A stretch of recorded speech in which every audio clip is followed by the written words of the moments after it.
They came with chains, shackles, and whips, to subdue them, to control them, to bend them. But they met a people with spirits too wild to bind, too strong to subdue. They met the Igbo. This is the story of the Igbo Rising, a fire from Nigeria that burns across Africa and the world. Long before strangers drew lines on African soil, long before the ships came, there stood a proud people in the eastern lands of what is now Nigeria. The Igbo.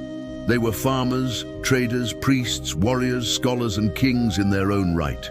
The Igbo lived close to the earth, honored their ancestors, and built with wisdom passed from mouth to ear, from firelight to sunrise. Igbo enwe easy. The Igbo have no king, for every man walks with the crown of freedom on his head. Their strength was in their unity. Their greatness was in their stubborn dignity. They feared no ruler, bowed to no throne. That was until the ships came. Then the sky became the color of blood, and the earth ran with tears.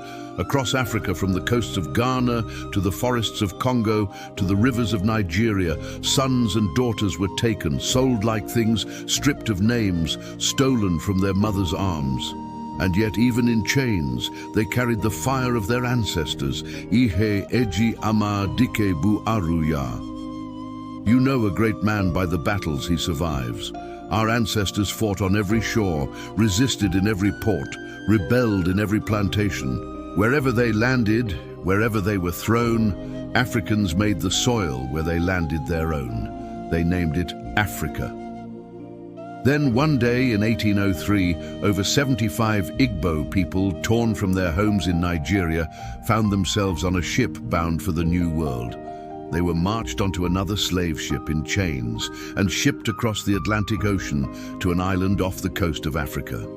When they arrived at Dunbar Creek, Georgia, they were told, "Welcome to America. You are slaves now." So they refused.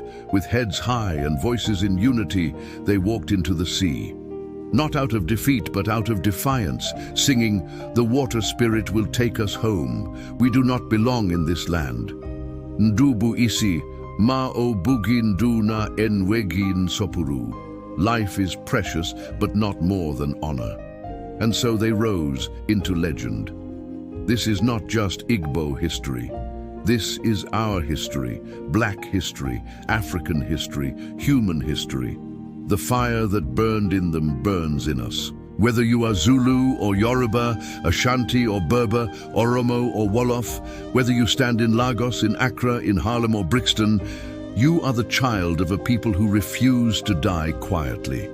The Igbo Rising reminds us of our strength in unity, our power in one voice, our wisdom in tradition, and our dignity in the face of death. Wisdom from the ancestors.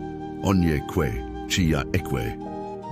When a person agrees, their spirit agrees. The Igbos did not agree with bondage, so their spirits rose, and across the world, their voice still speaks. Despite all the challenges they faced, they never gave up hope, and they never stopped fighting for their freedom. They are known for their intelligence, hard work, and determination. They are also known for their love of their culture and traditions.